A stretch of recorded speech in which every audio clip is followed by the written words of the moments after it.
So I did the first part of the accessibility assignment at the Phelps Community Center.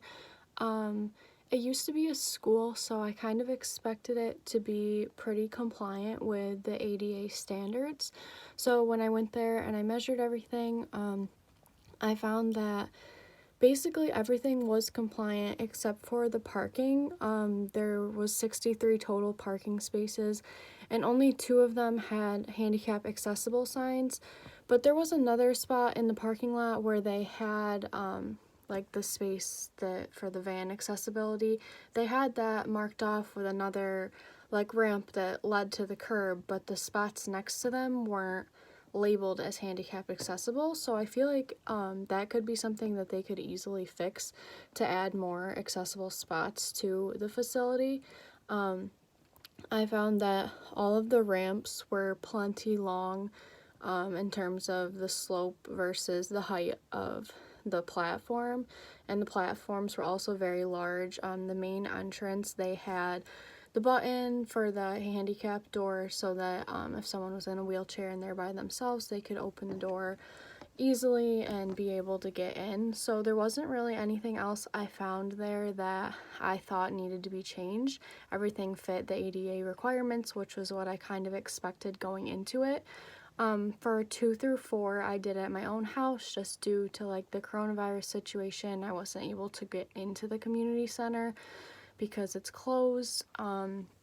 So for my kitchen, I found that I did that for the second part of the assignment, and I found that my kitchen was pretty much accessible. The lighting, the countertops, everything like that was at an acceptable height. The one thing I found was that for our kitchen counters, you could only have a parallel approach. You wouldn't be able to use a forward approach if you were in a wheelchair, just because of how narrow our kitchen is. It's not very wide, and our kitchen table was also compliant for using a wheelchair. There was plenty of space to sit at basically all 4 spots, which was good. The one thing in the kitchen that I talked about that wasn't very good for accessibility was the flooring. We have linoleum flooring and it tends to be pretty slippery, and we also have 2 rugs, one in front of like the doorway and one in front of the kitchen, and both of those are not attached to the floor. They're not very thick, so it wouldn't be a huge issue, but if they were to move or slip around, it could be a hazard. And then our floor also like dips down a little bit before you get to the kitchen table, like almost like it's like an addition. And so that also could be like, if you were in a wheelchair, you would probably roll down that a little bit, which could be dangerous. For the third part of the assignment, I used our bathroom, and our bathroom is definitely not handicap accessible.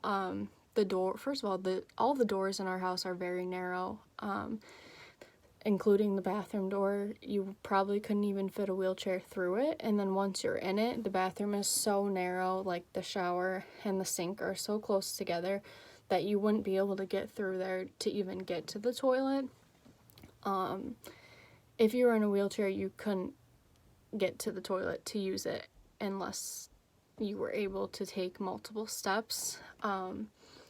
If you needed like a slide board transfer, you could not use our bathroom, and we only have 1 bathroom in our house, so that's kind of a big deal. To fix it though, really, there's not a lot of options unless we added on to the house or made the bathroom like longer so that the sink could be taken out and placed somewhere in the back. And then for the 4th part of the assignment, the smoke detectors in our house and like the alarms don't have a light. It's just the noise. And then we obviously have no drinking fountains in our house. So overall, I thought that the Phelps Community Center was an accessible place, fit ADA standards, but my house unfortunately is not very ADA accessible if anyone were to come in a wheelchair. Thanks.